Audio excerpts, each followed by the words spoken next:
Like wowzers, Sandy baby. The beach is back, and it's groovier than a hula hoop at a sock hop. I'm telling you, this sandy slice of paradise is the ultimate shelter from oblivion. Can you dig it? Bobby, you're such a cool cat. This is the most, far-out tubular boss scene I've ever seen. The sand is hotter than a jalapeno in a hot rod, and the waves are shinier than my new go-go boots. Speaking of shiny, check out that bikini doll face. You're looking like a snack straight out of the malt shop. Oh, Bobby, you're such a wiggy wigster. But don't get too distracted, big boy. I'm here to catch some gnarly waves, not your cheesy pickup lines. Cheese, baby, I'm the full fondue. Oh, brother, you're crazier than a shag carpet at a luau. But hey, if you're so confident, how about a little wager? If I ride a wave longer than you owe me a banana split the size of the Statue of Liberty's sandal. Stay tuned, beach bums. Next up, how to fold a polka-dotted bikini, the musical. Same beach time, same beach channel.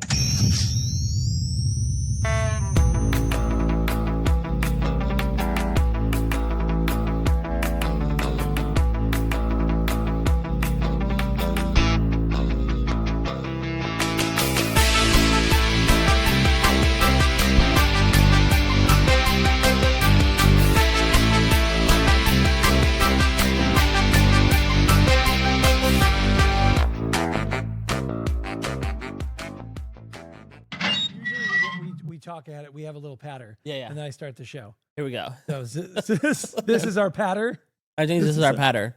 We're talking about, comb switchblades. Patter in a little bit right here.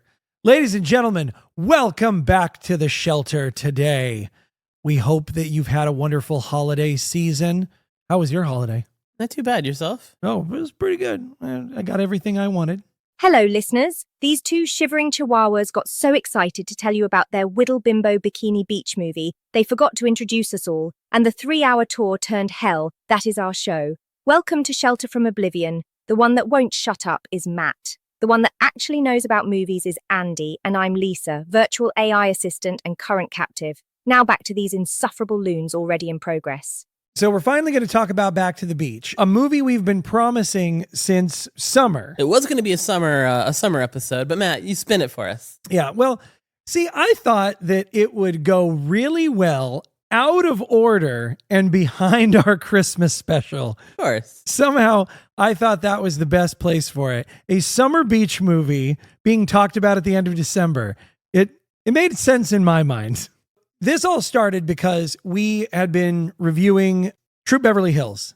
And in Troop Beverly Hills, you have Frankie and Annette walking down the street and then Pee Wee Herman on TV. Yeah. And then both of us realized... And Little Richard as a neighbor. No, Little Richard is down and out in Beverly Hills. There's too many Beverly Hills going on. What am I doing? What am I talking about? Am I stereotyping Beverly I feel Hills? like you need to go into a corner for a little while. But we have that movie, which...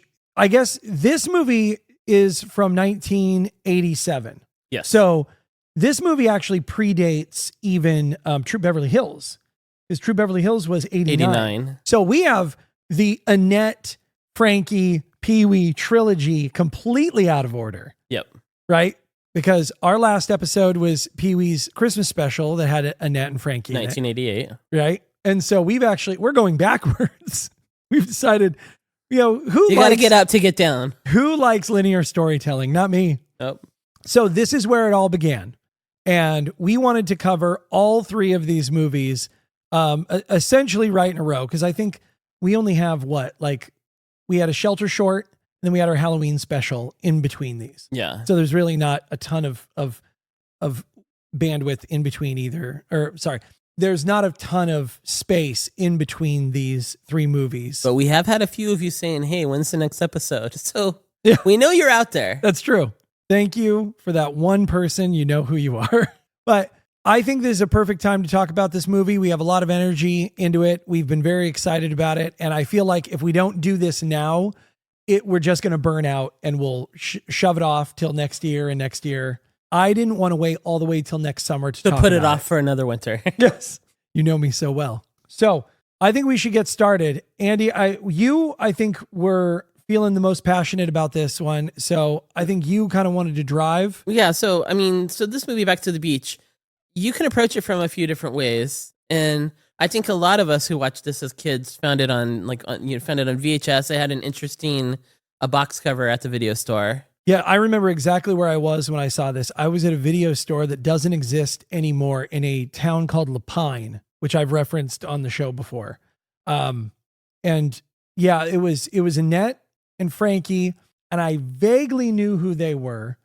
And as you know, the poster has Gilligan on it, and you can kind of tell Don Adams in his skipper outfit. You can see him kind of under the mustache and the hat. And so I knew enough about television to know that these people were somebody that I recognized. Yeah, and I can imagine, especially in Lapine, there'd be some parents who are like, "Oh, Frankie and Annette, I love this," only to bring it home and be like, "This is not what I thought it was." And meanwhile, their kids were like, "Oh no, keep it on. Let's see where this goes. Let's see what's going on here." And yeah, and they're in a car flying through space. And I actually looked up the type of car that was. This is how granular I got for this show. The poster has the cast flying through space in a 1958 Ford Thunderbird. And I'm like, if you ever look up the poster for this, it sells you right away. Yeah. Like I'm great. Between the cast who's sitting in the car and the whole concept, the tagline on the poster is all the waves you can crave and all the sand you can stand. And at this point, they're not all strangers on a box when you're, 7 or 8 years old in a video store, because this is 1987 and cable television had just spent the last 5 or 6 years doing what radio did in the 70s. Radio brought back the classic stations and all the old music from the 50s and 60s and all that nostalgia. Well, when cable hit the airwaves, they had a lot of channels. I mean, I think a lot of them started off at 80, 87 channels. Yes. But like today, my best analogy, I was telling Matt this, think of it as like TikTok and Instagram. You're just scrolling through lots and lots of stuff, and they constantly need content. Mm-hmm. Well, when cable first came out, they had a handful of primetime shows, but they had to film morning, afternoon, and late night. And so all of a sudden, they started digging through all the old shows of the 40s, 50s, 60s. And so we were growing up on a lot of reruns. And our parents were watching they had never had a rerun before. Yeah. And so all of a sudden, this was new, the first time they could go back and watch. We're used to rewatching shows that we've already watched before. For our parents, this was the first time in 25 years that they would see an episode that they saw when they were kids. Yeah, I wonder what that was like. That's so crazy. Because even for us, we can't expand that because we grew up watching our parents' reruns. Yeah. We watched our parents' reruns. We watched our reruns. There have always been reruns. In fact, reruns were such a new thing that the show Moonlighting, it was such a brilliant show, but every time they got behind schedules, the studios would get really mad at them.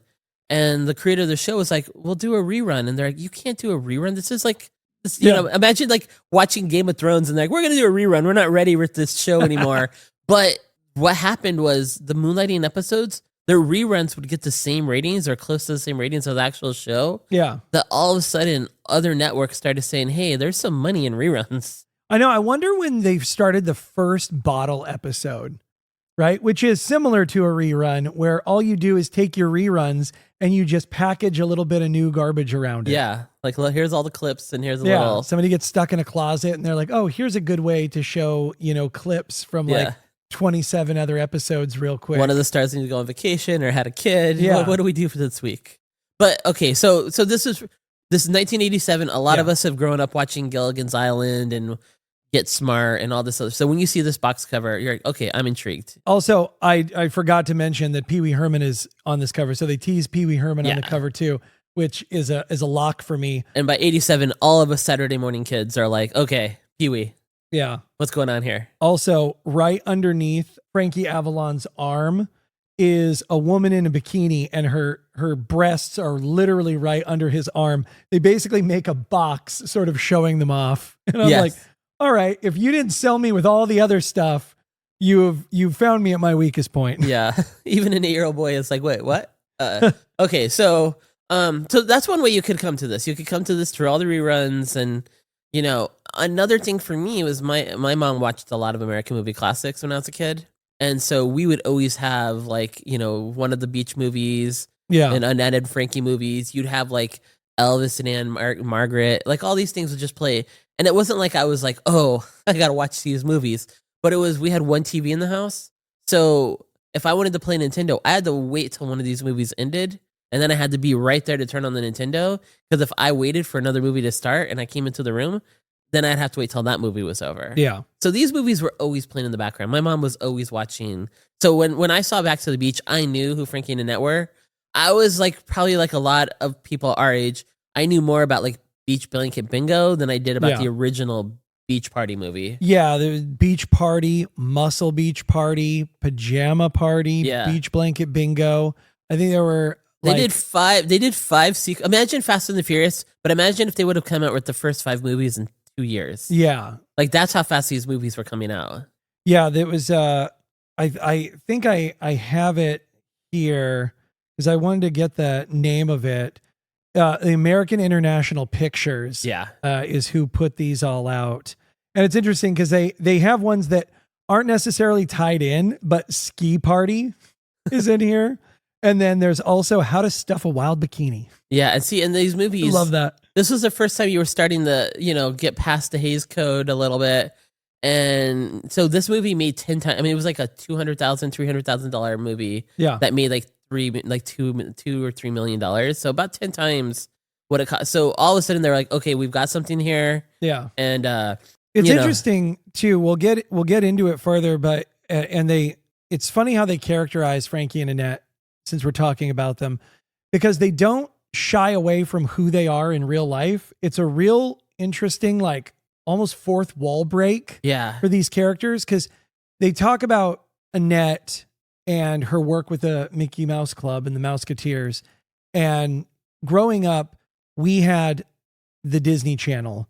And so they would play a lot of Mouseketeers. And that's probably where I first became aware of Annette Funicello. Yeah.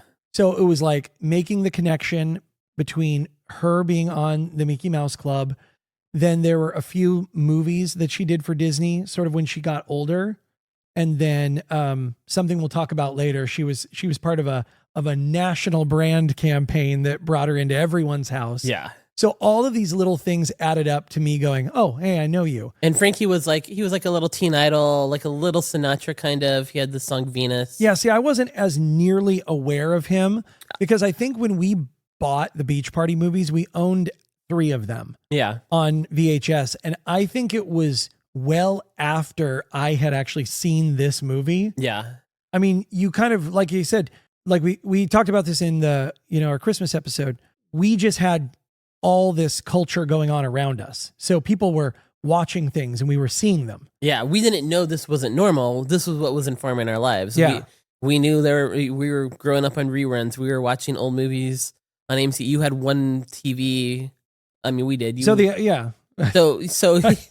whatever your parents were interested in, you were watching. To pick from, no big deal. And we had parents of the 80s, so they weren't paying attention to what they were watching that we were watching too. Yeah. And so the idea that I went through 0 to 7 or 8 or 9 without seeing a Beach Party movie, or at least a portion of one, is impossible. Yeah. So even if I didn't know it consciously, my brain saw it. And so, 63, think of it, a Mouseketeer and a teen idol singer. They were pretty much kind of like the Britney, Justin Timberlake of like the early 60s. Yeah.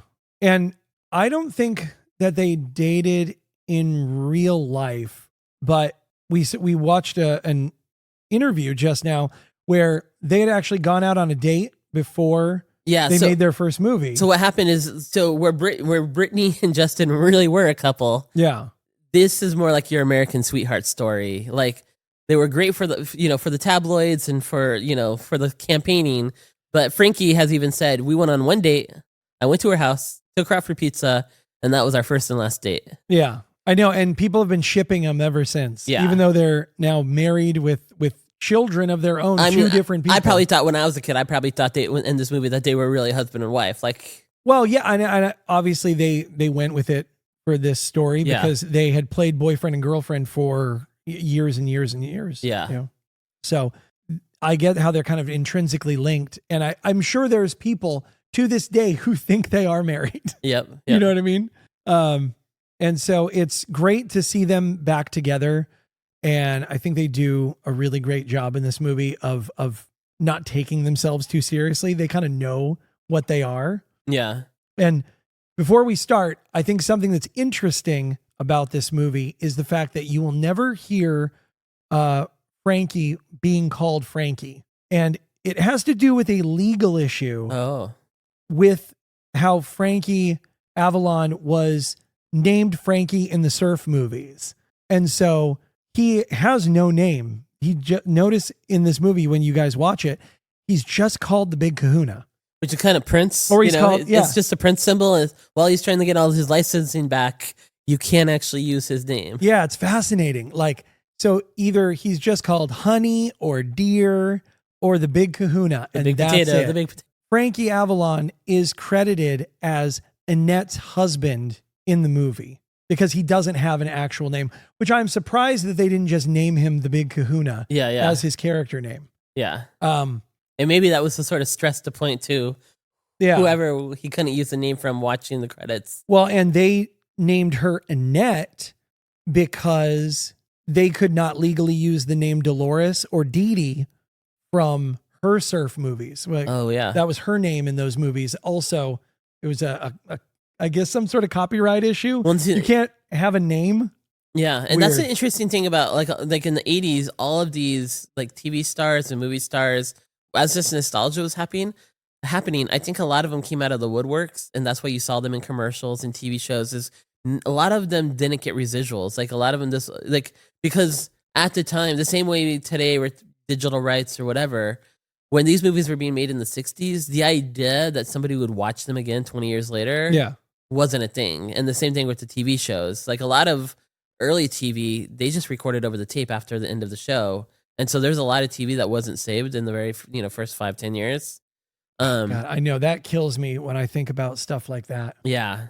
That makes me so sad. When all these reruns came out and all these producers and studios were making a lot of money off of it, these stars, they just started showing up to conventions or in other places because that was the only way they could cash in. Yeah. So it would be like a musician who makes no money after music and they have to just constantly tour and sell merchandise. Yeah. Which is where we eventually got to. Which is, what a lot of people are doing now. All right, so we get into the movie. So there's two ways, as I was saying, with this Let's get back to this beach. You can enjoy this movie and never have watched the original Beach Party. Yeah. If you watch the original Beach Party, you're picking up a lot of like Easter eggs. And the first Easter egg is their son, Bobby. Their son, Bobby, is this sort of like greaser punk rocker kind of kid, but he's wearing the exact same outfit and hat as Eric Von Zipper from the original Beach Party movie. So of course, think of Frankie and Annette are kind of like your socias, your little preppy surf kids, and of course their kid is rebellious. Yeah. Beach biker. And it's really funny because you see this young kid and we're not kidding. He's like to the nines, man. He's got the old biker cap, right? Yeah. He's got the leather jacket. He's got a weird little ring that goes around his earlobe that brings down a little cross. But then he has the punk rock zipper pants and like the kind of punk rock hair when he takes the hat off. Yeah, he looks like outside of looking like Von Zipper, he's in Rebel Without a Cause. Yeah. But I like this because he's wearing a striped shirt with a black tie, but it's all loose. Like he's sort of like, yeah, man, I'm a casual businessman, square. And Bobby is played by Damian Slade, who you would have seen a few years earlier in Better Off Dead as the paperboy. Yeah. $2. I know, and it's great because the first time you see Bobby in this, he flicks open this better than he had in the old show. So in Better Off Dead, he had that old switchblade comb that was plastic. The one you pick up at all the little magic shops. Yeah, I used to at the Timber Carnival every year. I would end up buying one of those. Yeah. For like $2. Yeah, funny. And in this one, they give him these great real switchblade metal retractable ones. Yeah, where the comb just pops right up and pops right down. But it's funny. It's the same actor, and he's doing the same thing. Switchblade combing his hair, acting like a punk. Like you could almost see him as an extension of Better Off Dead. He has that attitude and everything. Yeah. But they open with him doing a narration, which I don't feel was the original intent of the movie. It feels very weird. And I'll tell you why. It's because when you first see Bobby, he is sitting on the spiral staircase of this expensive double-decker airplane. And then when they get on the plane later, they have regular seats. Yeah. They're not in first class. It doesn't feel like they're not up in the lounge. Doesn't feel like they're in the same plane at all. So I don't know what happened at the beginning of this movie that maybe didn't work. And it feels like the Bobby narration is like a reshoot. I think I think Frankie and Annette, who didn't want to make like a continuation of the old movies, they might have lost the battle in this part, and we're like, we need some kind of connection for the audience to remind them of this old movie, which a lot of us didn't need a connection to. We didn't need to really watch it, but yeah, there's something to it. Yeah, Bobby's outfits in this, he looks exactly how you would have walked out of a Hot Topic in about like 1998, something like that. Yeah, amazing. All he needs is an Invader Zim shirt, and he'd be like 1998. Yeah. I love it. He's got cigarettes in his pocket. He looks so good. His mom's making him a peanut butter and jelly sandwich or a peanut butter sandwich. Yes. And he's cracking open a beer. Just polar contrast. But yeah, so he kind of explains that his mom is Annette from the Mickey Mouse Club and that his dad was in fact the big kahuna. But now he shows sells cars. Footage of him as Frankie Avalon singing Venus. Yeah. So it's like they're not shying away from it. They just can't say the words. Yeah. It's very weird. They could buy the footage, but not right up by the name. Yeah. It might be one of those deals where like The Rock or something, half his money will go to someone else. I don't. Yes. And then I think this is one of the greatest things. And I actually kind of had to be reminded of this, but it's a great joke that played really well at the time this came out. I don't think it plays as well now because you'd have no idea about the reference. So I like that they created this joke that kind of goes two ways. So one, she's obsessed with making Bobby peanut butter sandwiches, right? And it's just funny because it's a wholesome thing because you see in the movie. And it's Donald Duck Lunchbox. Yes, she is stuck well into the 60s. She has pictures of herself all over. She has her own records on the floor in this perfectly appointed time capsuled 1960s home. Like she's holding on to the past, and Frankie is trying to get as far away from the past as possible. So far away that they're actually in the Midwest, and the only thing that connects them to California is their mid-century home. Yes, and I think that's interesting because it like there's a big tiki totem out front. Yeah, which even though he doesn't want to be a surfer anymore, he's got surf paraphernalia there. Still some of that little glory days, but he doesn't want to talk. Yeah. Although every night after dinner he does talk. About the big accident. But it's funny because so he talks about how his mom developed a problem and she's dealing with this peanut butter. And what people would know when they watch this in 87 is that she was a spokesman for Skippy Peanut Butter. Spokesperson. Oh, sorry. A spokesperson. Well, really, I should have said spokeswoman. Then you should have corrected me. We're trying to be as woke as possible. But this was during, the 80s, the Coca-Cola War, the Cola Wars. Yeah. But there was the peanut butter war. Yes. And I think she was actually doing Skippy Peanut Butter. Was she doing it through the 70s? I think so. So it was like from 70s all the way through to like the mid 80s. And so it's just funny that they put that little bit in there. And consolidation happens eventually in the 80s and 90s, but in the late 70s, there were a lot of different peanut butters. Yeah, my man sent me like a whole bunch of peanut butter because there was Skippy, there was Jif, there was Peter Pan. There's a bunch of different peanut butters that were out there. And the commercials were, they went all out. I mean, it was really just a peanut butter war. A lot of hers consisted of like telling moms that their peanut butter didn't have nearly enough protein in it, or like sitting next to a kid who's minding their own damn business and her going, like that sandwich, huh? And they're like, yeah, I like it all right. And they're like, well, your mom probably packed it for you because she knows it's got extra protein. And she's like, yeah, I guess, I don't know. That hiking makes you hungry, Alex. I'll save.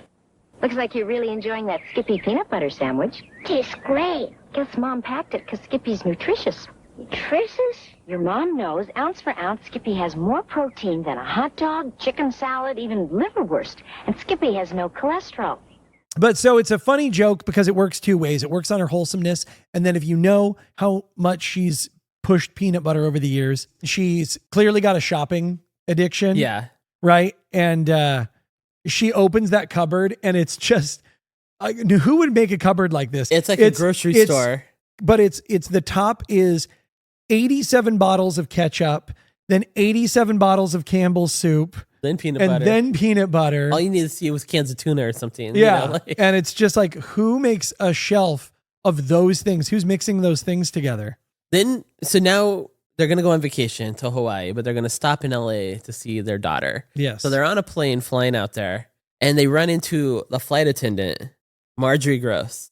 And it's a cute little endearing scene, but Marjorie Gross, she's a very interesting, she's not really an actress in a lot of movies. She's a writer. Like, she wrote for Larry Sanders' show, Get a Life, a show called Hard Knocks on Showtime. She feels more like a writer than an actress. Yeah. And she wrote for Seinfeld. She wrote, the Fusilli episode, Fusilli Jerry, Awesome. The Understudy, Showerhead, and Secretary. In fact, she was a longtime friend of Bette Midler, which is how they got Bette Midler on the show. Nice. That's great. Yeah. So we're in the plane. We get a little bit of the history, and now we're in LA. Yeah. And the first celebrity we see in this movie is O.J. Simpson. Oh my God, I know. Yeah. Yeah, I had not remembered that. That was so wild because this was before he did Naked Gun. It's a year before Naked Gun, but it's almost like they're screen testing him for Naked Gun. Yeah, because he's supposed to, Bobby recognizes him, he thinks. And so Annette thinks she's got her bag, but O.J. Simpson grabs the bag and she's like, oh yeah, that's not mine. Mine's leatherette. This looks like it's made of, and he goes, pigskin. Then he runs away. And Bobby's like, hey, that's. And then he's about to jump, you think, over this big pile of bags. And then he just eats crap and falls right into this pile. And Bobby's like, oh, never mind. Yeah. And then we cut to Frankie stepping on, OJ's hand. And OJ's giving you the reaction that he's about to give over and over and over again in the Naked Gun movie. Yeah, and it's honest, I don't know enough about Hertz commercials to know if that was his bag in the Hertz commercials too, him running and getting hurt. But it definitely feels like a screen test, or they're testing like, will this work for this comedy coming up next year? Yeah, a lot of this movie, especially in that first part, like on the plane and everything, a lot of this feels like Naked Gun-esque or Airplane. It has a very Zucker Brothers trying to go some of that route. Because in the plane where they mention that they're going to go see his daughter in LA first. And it's literally the mention of saying his daughter. I don't want this to happen when we get to Los Angeles. I thought we were going to Hawaii. Well, we're stopping in LA to see your sister Sandy. Sandy? No, Dad, don't. My little baby. My honey bunny, my lammy whammy. This is why we don't travel. And the whole plane, everybody pulls out their puke bags all at once and just starts a big throwing Zucker brother up. gag. Yeah, the biggest airplane gag you've ever seen. And I'm like, why is this in here? This is so weird because they don't pull this gag with him again. They don't pull this gag with him again. They don't go back to the Senator Zucker Brothers style until towards the end of the movie. Yeah. During the surf off. But somehow, it is a little mixed match. I mean, we're not saying this is like gold. Yeah, this is, it makes me think that the whole opening before they get to these boss ass credits where everybody's name is in hot pink. Yeah, that all of that has been recut. Like screen testing. Yeah, this feels like screen testing, and they decided, hey, we need to make this a little bit more clear. And this might have all been filmed after the fact. We can't back that up. It feels like it because it is like chop, chop, chop, chop. Like when they decide that they're going to go on a vacation, it's literally Annette goes, a vacation, and they are on a plane. Yep. So they are like, and there's a tight hour, 30-minute movie. Yeah. But it does, even though the beginning is so truncated, it can actually get tightened up a lot more. Yeah. So it's a tightish. It's a tightish 90-minute. But yeah, so it gets to, exactly what you'd want from an 80s movie. It's a surf song.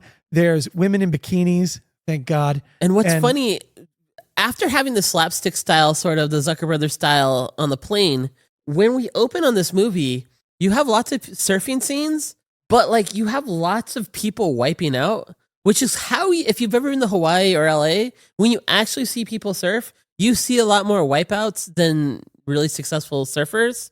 Yeah. But they don't play it up as if it was intended. It almost feels like because like even in the original Beach movie, like a girl will start exercising and say, "Look what I'm going to do to the boys," and then the boys will all slapstick wipe out. Yeah. That's not happening here. They don't go the Zucker brother comedy route. It just feels like the best footage they could actually film. Yeah, it definitely seems like, because they have a couple of people like doing just really well, gnarly work, and then there's like a guy who literally hits the water, does a giant flip, and just lands in the water. He's not doing anything cool.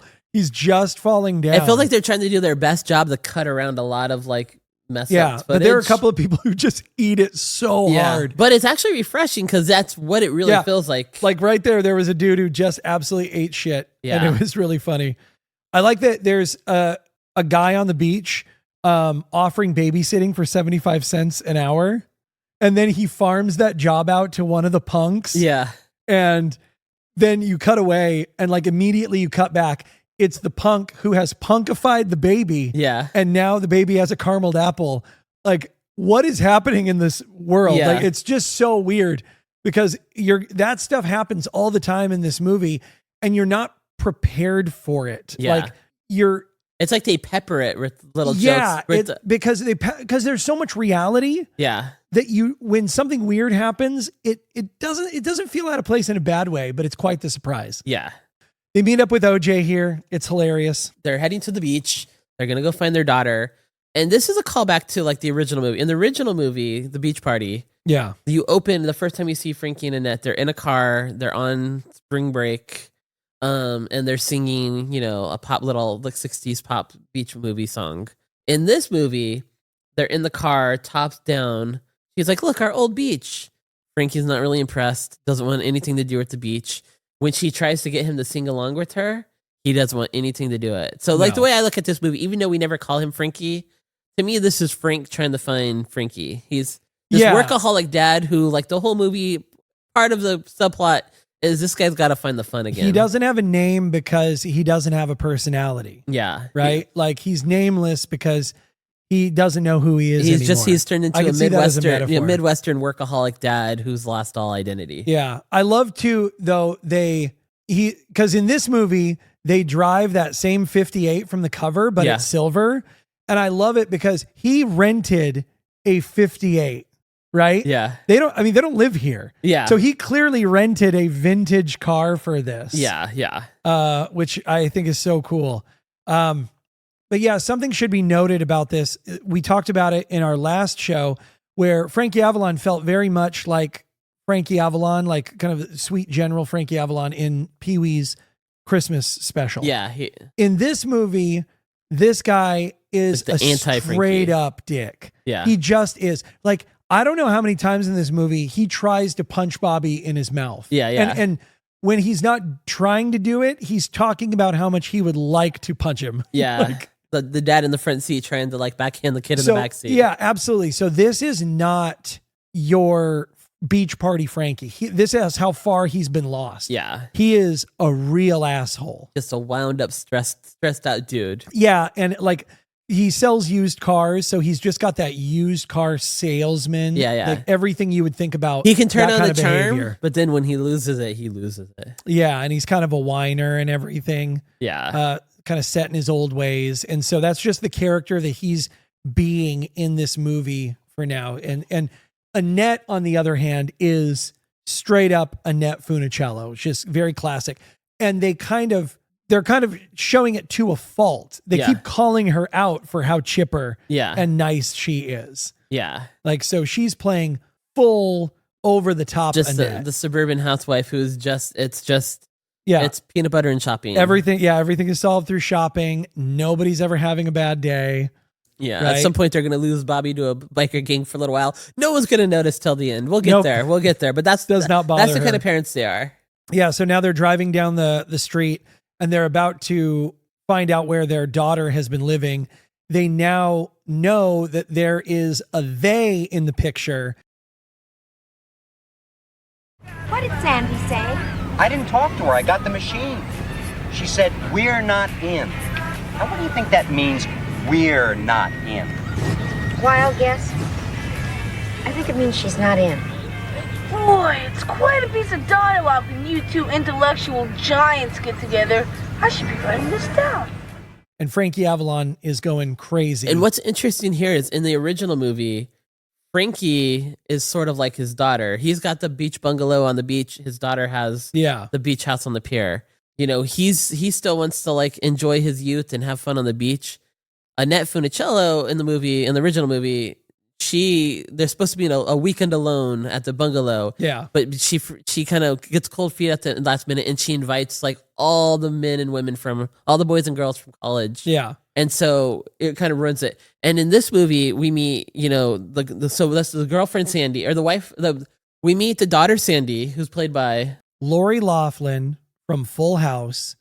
This is a year before she started on season 2 of that show as Aunt Becky. And then we meet her surfer boyfriend, Michael, who's Tommy Hinckley. And he was on a show on HBO with Bill Maher, a short-lived detective show called Hard Knocks. Yeah. And what's funny is Marjorie, the flight attendant, she wrote on that show also. And I think the same way she brought Bette Midler to Seinfeld, I bet there's a chance that she called out and said, hey, I worked with this guy on this show. Yeah.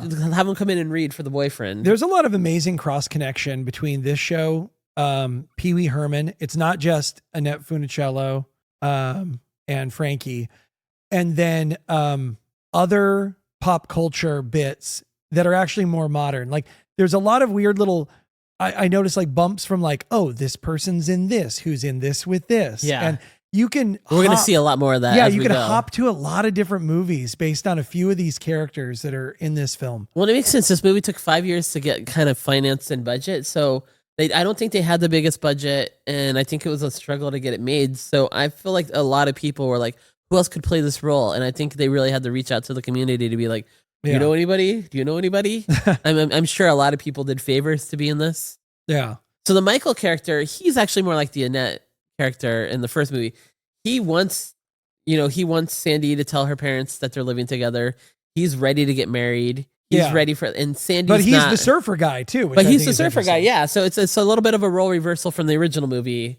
You know, your kids kind of end up like you, and vice versa. So now, to tell you how far Frankie has gotten from his main character, he uses his son's head as a battering ram to open his daughter's locked front door. And Michael, who refuses to leave and wants Sandy to face her parents. Yeah. When this starts to happen, he goes, you know what? I'll just jump out the window into the ocean. Yes. We'll figure we'll table this for another day.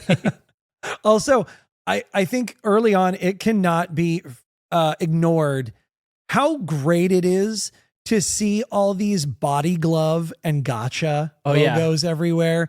This takes me back, man. This is the neon. This is the part of the 80s that turned neon. Yeah. Like if you could somehow get like Vision skatewear in here somewhere. Yeah. How wonderful. And the surfboard actually looks like the cover of like a Snoop Dogg album. Yeah. We're getting lost in our nostalgia. Sorry, everyone. All right. So Michael's jumped out the window. Frankie and Annette they're talking to their daughter. We see the surfer out in the ocean. So Frankie decides to take his son Bobby, and they're going to go investigate the beach. They're going to go figure what's going on here. Interesting, though, I watched a video very recently of a guy who actually drove around and showed some of the places they filmed Back to the Beach and how they're still there. Oh, wow. And so he actually went down to the pier where the bait shop is. It's a art gallery now. So you can actually go into what used to be Lori Loughlin's bait shop apartment. Oh, wow. And all of the brown wood is still there. All the high beams are still there. It basically looks untouched. It's just empty. And then there's a bunch of art around it. So you can just walk in there whenever you want. So if you're down in that area, you too can go to a location that this movie was filmed in and just walk right in. That's crazy. It's awesome. All right, so now, Frank and Bobby get to the beach. And in your classic tip over the motorcycle and all the other motorcycles fall. Love it. Instead of a biker gang, it's a surfer gang. And Frank accidentally hits the board and all the boards go falling. But instead of apologizing, Frank this is the kind of asshole he is. It's sort of making fun of that. These guys ride Yeah. such little boards compared to the boards of the 60s that were like Cadillacs. Yeah, you have to understand that the guys he's talking to look like Mad Max characters. They actually have this staked out claim on the beach that looks like a little road warrior camp. A little dystopian. The main character here, he's got studs on one side of his suit and he has safety pins covering all the other side. And like all of them have like eye makeup. Yeah. And they're like a super punked out version of those biker villains If from we were the just old if we show. were just talking about neon, all Yeah. the neon of the 80s, these guys are sort of like, they look like they could have been in the Warriors. Yes. I like though that there's a diverse mix of punks. Yeah. You know, there's people from all sorts of backgrounds. Zed, who's the main bad guy, I guess. He's not really a villain because he's too much of a lunkhead. Yeah. But he's the main punk and he talks like an absolute idiot. And his acting is a bit over the top. You are on my beach. Done an ugly thing to my board. These are sins here. I, Zed, God here. Right? Well, because that's one thing with this movie is they never quite find their tone. No. The movie does tonally shift quite a bit. Like there's no, like normally in a movie, like Frankie Avalon's character there would be picked up by the bad guy. Like Yeah. he would grab his suit and pick him off his feet and go, get off my beach. Yeah. Right. And here the bad guy had like no threat. No, yeah. And so it was weird that they couldn't find a character for these bad guys. They couldn't find a place for them. Yeah. They felt very shoehorned in. They're never too menacing. Now it's nighttime and we're going to Daddy O's. Now this was the hangout in the original movie. And in the original movie, Daddy O's was the main guy that you never talked. He was meditating with a guy called Big Daddy. Yeah. And he had the straw hat and you never saw him until the end of the movie. You know this? No, I know Big Daddy. He's like a running gag. So Big Daddy, the entire movie, whenever they go to this place called Daddy O's, you just see this guy in a straw hat. You never see his face. And you have you have like some beatnik chicks that are just meditating around him. Yeah. Beatnik ladies, beatnik girls. Why do you have a problem? Just say chicks, man. No one cares. So then by the It's okay. by the end of the original movie, Daddy-O wakes up. He pops to. It's Vincent Price. Vincent Price is Big Daddy. Yeah, baby. And through Nirvana, he comes up with the word of the day, which is the pit, which makes no sense to the movie or anything that's going on. Yeah. And then he falls right back in the meditation. Well, now we're in this movie and we're at Big Daddy's.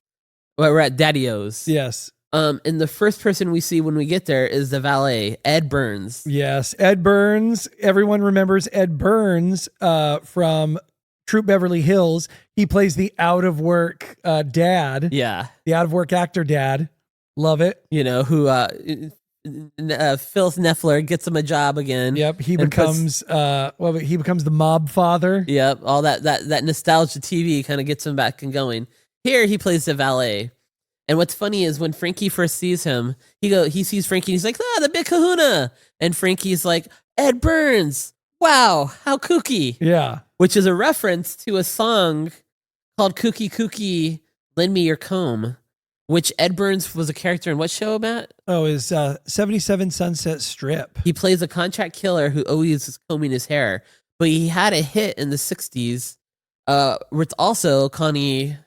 Oh, Connie, what is it? Connie Stevens. Connie Stevens, who's also in the movie. She plays the waitress. Yeah. And the old love interest of Frank.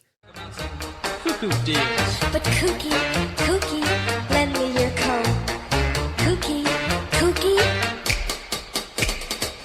Now you're on my wavelength, and I'm reading you just fine. Don't cut out of here until we get on cloud 9. But Kooky.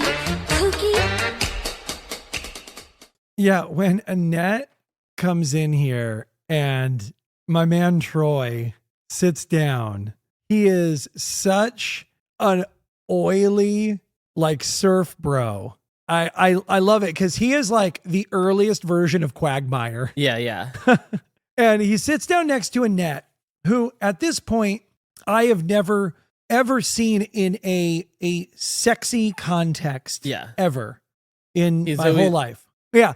And so you have this beach pervert sit down next to her and tell her about this drink. He hands her this drink, and he talks about how like one lady drank that and she got up on this table topless and dance the pony. The moringa.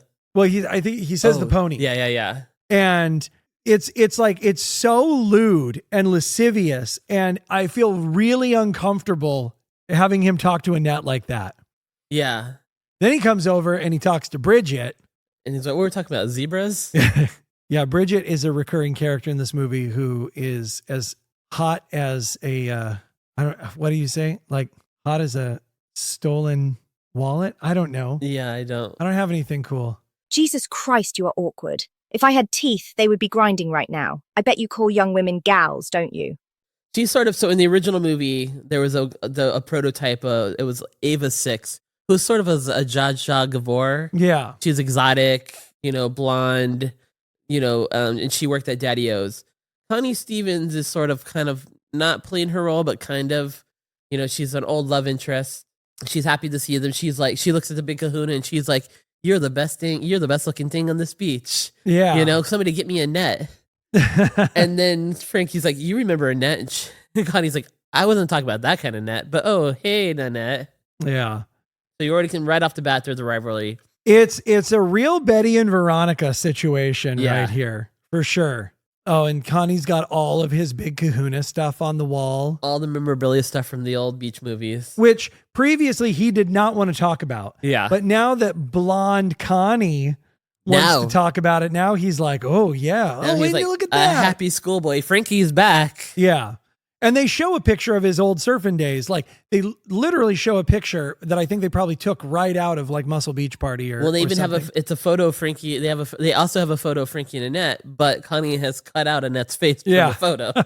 Yeah, it's wild. And you can tell that in classic 80s fashion, you can tell that Connie is supposed to be like the sexy, dangerous one because her shirt is cut to show her shoulders. Yeah, that was right. She's got blowout blonde hair. She looks a lot like Morgan Fairchild here, which is doing it for me big time. Absolutely. And then this is Daddy-O. So the original house band is the same house band from the first movie as it is today, and that's Dick Dale and the Deltones. Matt, why do we know Dick Dale? Well, Dick Dale is known for doing the great surf music from Pulp Fiction. Like, it's got that ding ding ding ding ding ding ding ding ding ding ding. Hey.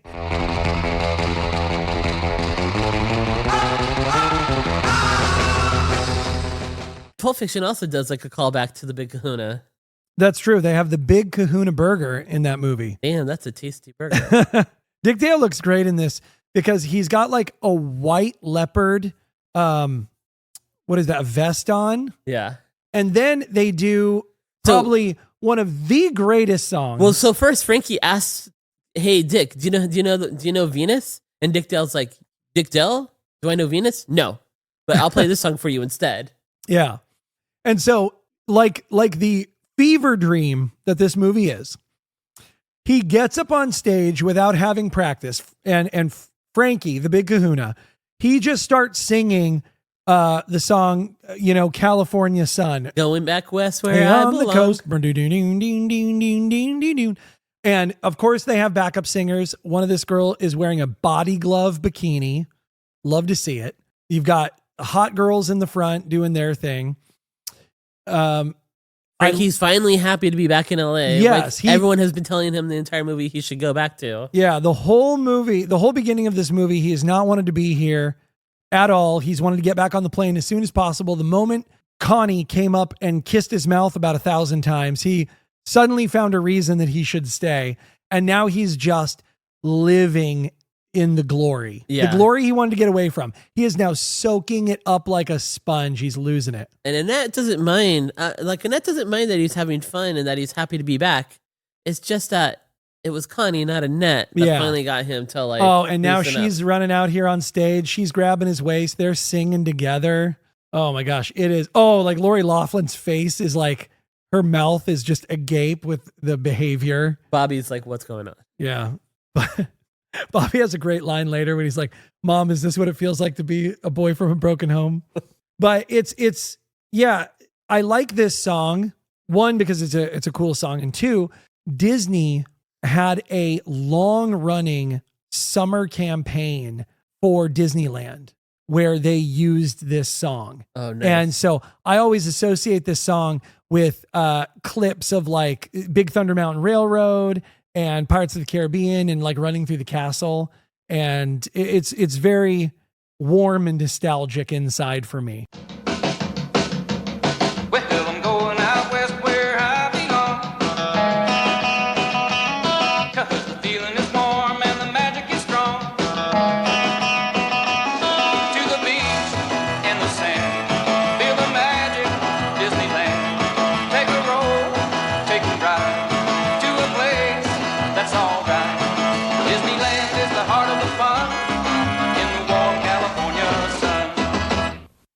And I love this song because again, when I saw this movie, it was 1987. I probably saw it in 88 VHS. Yeah. But I was living in California for 3 years on a Navy base, and going back west, like everything in the 80s, everything was California. Now we lived in the middle of the Mojave Desert, not next to the beach, but we did get out there once in a while. I lived in shit nowhere, Oregon, so you were closer than me. You're watching this on an overcast rainy day. Yeah, I Partly know. sunny. That's. I mean, we've talked repeatedly about my 80s Hollywood obsession, and so this movie fed like right into that. You really should have been born in Burbank. I wish. Absolutely. I should have been born in Burbank roughly about 1948. That seems all right. So that I would have right been, after the war. What is it?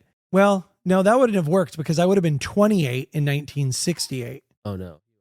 You don't want that. Yeah. So I guess I probably should have been born in 38. Right? Because then I would have been 20 in 58. I would have been like 25. We all want to do math, right? This whole show is about doing math. Anyway, so I should have been born in California in 1938. If I had survived polio. Yeah. If you survived polio, I would have been right where I wanted to be entertainment wise. I would have been in the thick of it all. All right. So after they do the song, this movie's pretty much over, to be honest. They do the big fight, and this is what's happened in the original movie too, is... Well, explain the fight. So they have Frankie and Annette have a disagreement about Frankie's behavior. Yeah.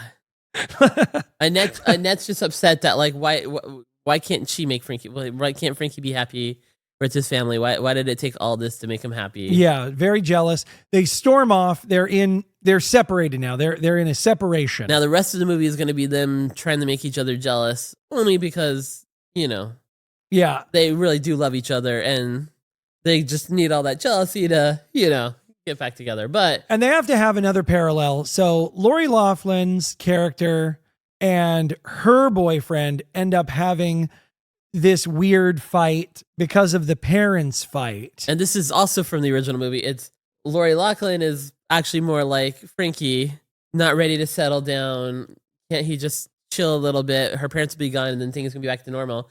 He's more like Annette. He's like, why won't you tell them about me? Why can't we be together? Yeah. Is this relationship going anywhere? Or am I just some surfer boy toy? Yes.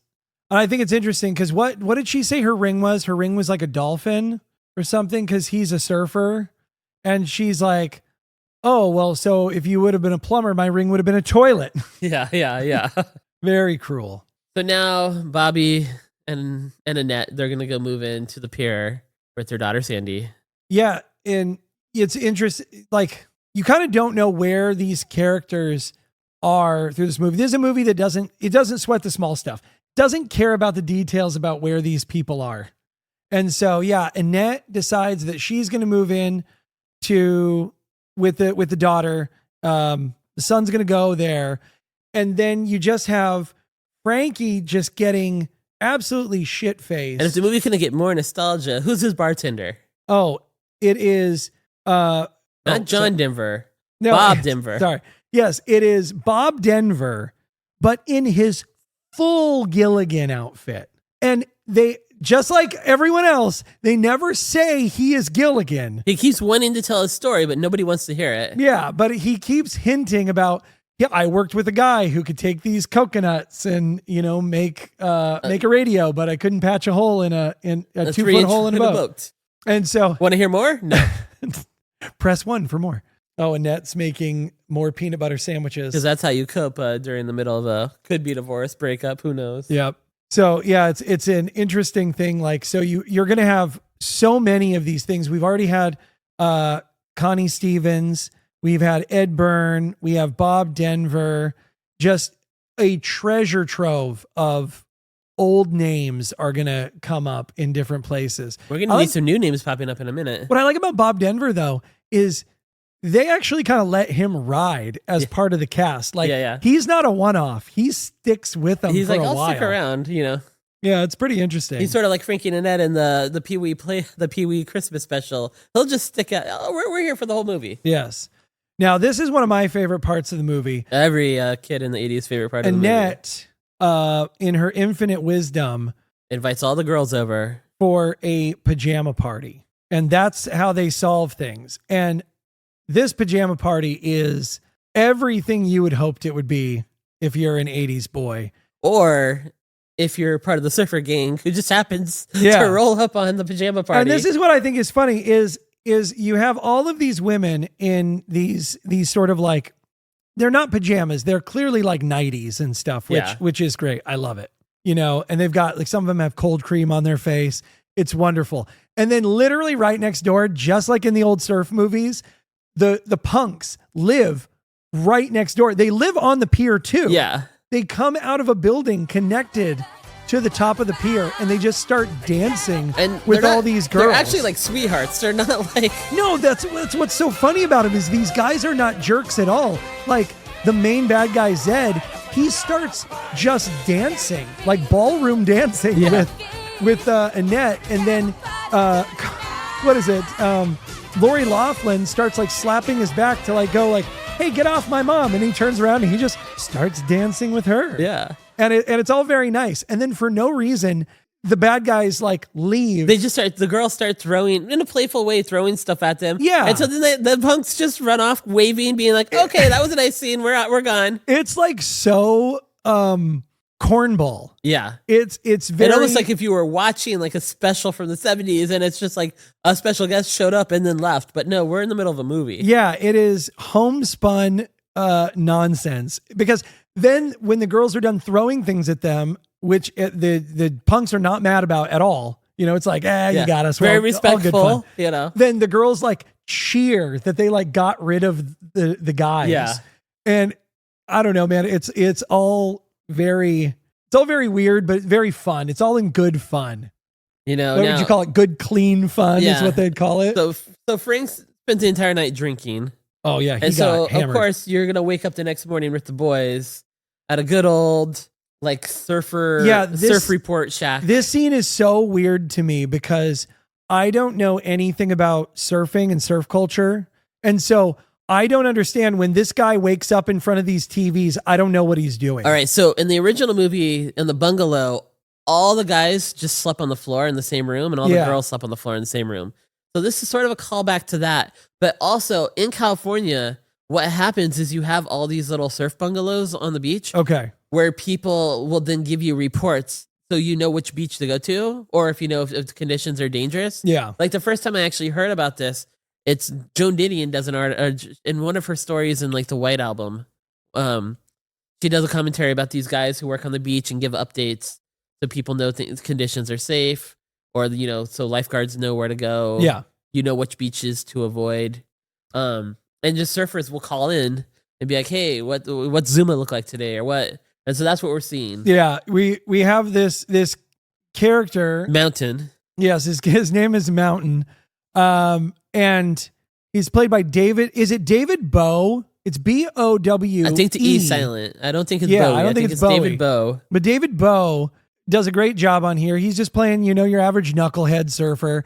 And he's a responsible guy in UHF. Yes, exactly. Well, and that's what I was about to say. You would recognize him as Bob from UHF. He co-stars with Weird Al Yankovic.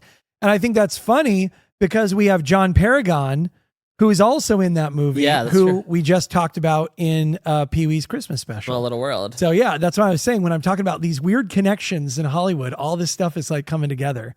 Fun fact, all the surf bums laying around in the background were actually members of the punk band MOD, Method of Destruction, formed in 1986 by Billy Milano, known for their aggressive blend of punk and metal.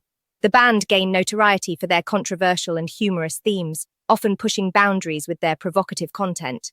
So like the complete opposite of this show. Got it. And now we have a bunch of people just wiping out. Yeah. But not for comedic effect. No, it's funny though about the surf shack that they're in. So it doesn't hard establish. See, most movies would establishing shot. We just wake up. It just wakes up. This guy's laying in front of a desk. There's a bank of phones and a bank of TVs showing waves. And we have no idea what's going on until the ringing starts. Yeah. And he's answering the phone and saying what the waves are doing. Now, Frankie Avalon wakes up from his hangover. He never actually saw Michael's face when Michael got out of the pier. Yeah. And so Michael's making him your classic 80s hangover drink. Yeah. This is so funny to me. Yeah. Because it's just the way he's like, dude, his tonation in his voice, it changes from other parts of the movie. It's almost inconsistent because he starts talking like this. Yeah. And I'm like, why are you doing that? Like, you don't talk to Lori Loughlin's character like that.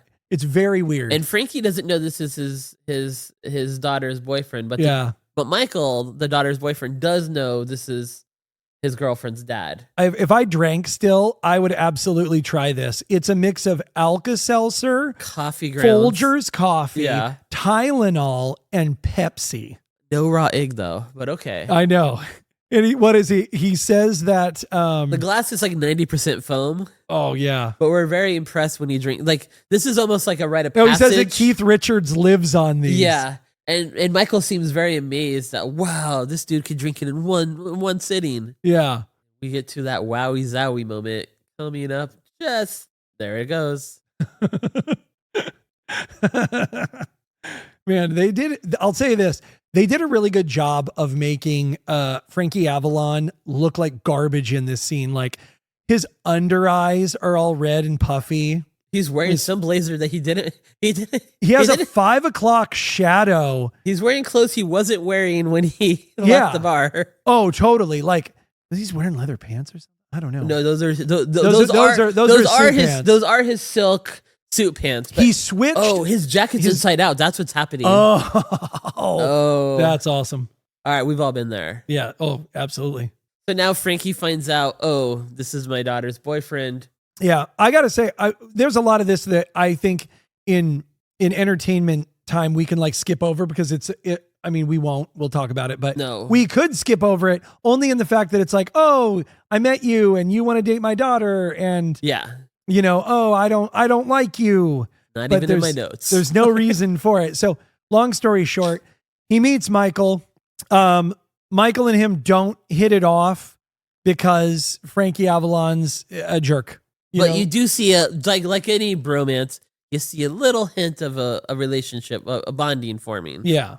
And now we're on the beach. There's a whole bunch of scenes in this where Bobby's hanging around a bunch of girls and he's getting made fun of.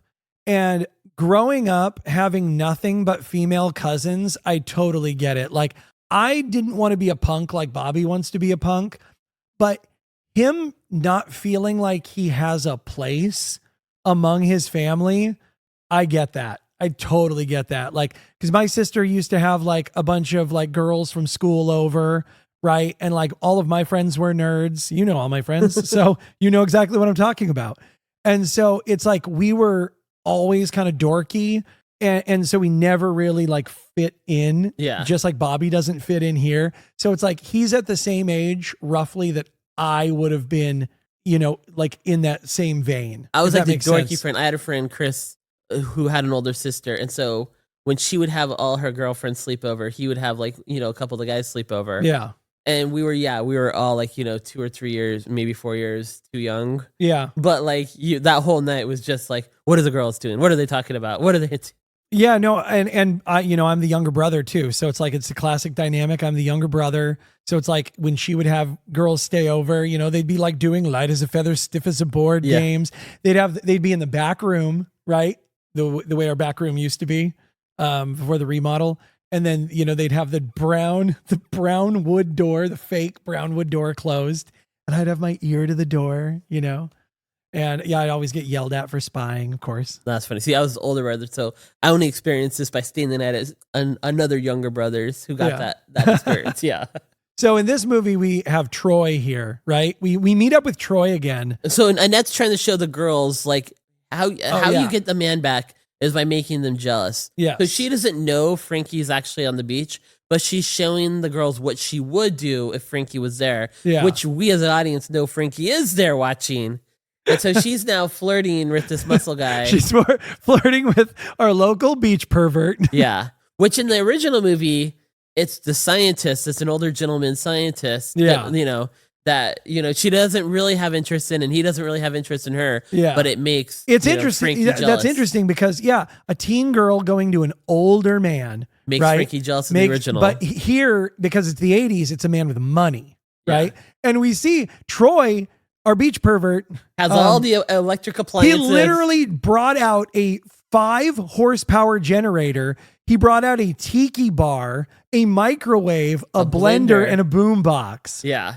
And he's in nothing but this leopard Speedo. Leopard Speedo. So if you had lots of gold chains. Oh, I love the chains. He's got like 4 chains. One's a medallion, but which he's is very just transparent. so great. He's very honest. He's not the sleazy, I'm going to fool you. No. He's straight out, I'm the good time guy. Listen, I say pervert in an affectionate way. Oh, well, no. Because he is he's exactly what Glenn Quagmire would look like. I'll say it again. He is as advertised. Yes, as advertised. And you know what? And I love that about him. Nice setup.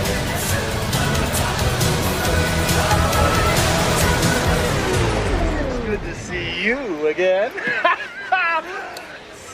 Sit.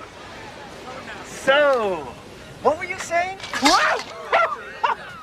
I said nice setup. Oh, thank you. You got a nice setup yourself. Wow, what a charming remark. You really know how to talk to a gal. Well, I know women. The one thing you find out, though, is that Connie is the mother of Michael. Yeah. Which is weird because I don't know if she knows that Michael is dating his daughter, but it's like, isn't that going to be strange? Connie clearly wants to date, the big kahuna. Yeah. And so she's going to be trying to marry the big kahuna while Michael marries the big kahuna's daughter. Frankie's worried because he's like, 22 years ago, could he be mine? Yes. And Connie's like, we never even slept together. And she kind of hits him like, shame on you for not knowing. Yeah. Oh, I love that. That was like my favorite line when she's like, oh, you really know how to make a girl feel special. Like, you have no idea if we banged or not. Yeah. I also think that's funny. She mentions that the dad of Michael is a guy named Spud. And apparently Spud is sort of some square beach dork, but like there's no reference for it. So Yeah, I think it's funny that they brought it up. I know. It's like, instead of basing it off of a character from one of the other movies, Yeah. it's just some random. Like they I wish they could have at least said like Bonehead or something. Yeah. That's a character. Yeah. But Bonehead's not a square. Bonehead's cool. Bonehead's like, yeah, you're texting on the beach. Yeah. So I don't know who they would have been referring to in here. Like, if there was another character that they are like alluding to that we're supposed to be picking up on. Meanwhile, while Frankie and Annette are trying to figure out how to get the family back together, Bobby's hanging out with the surfers. And he actually, like a Midwest kid, he's showing the surfers, look, if you put a cigarette on a cherry bomb, it'll go off after you leave the scene. Yeah, dude. He pulls out the credit card. Bobby, Bobby's so punk. Like, it's really interesting. Like, he's showing these punks actually how to be punk. Yeah. Which I'm loving. And then it is great when he pulls out his dad's credit card. He goes, So what do you say we do some damage to my dad's American Express card?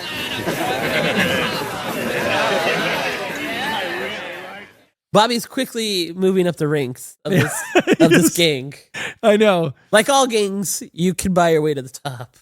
And then there's like literally no space between that and Annette just starting to do Jamaican ska with Fishbone. She's like, happens to be like, this hit I did in the 60s? It was a cover of Jamaica ska.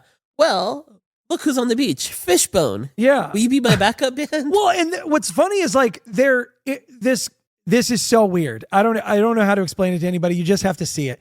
She's walking along apropos of nothing, and Fishbone are hiding behind some trash cans.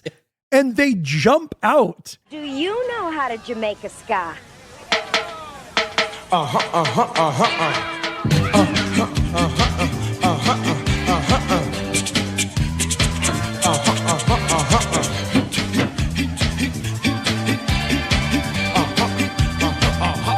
Ska, ska, ska. Jamaica ska. Ska, ska, ska.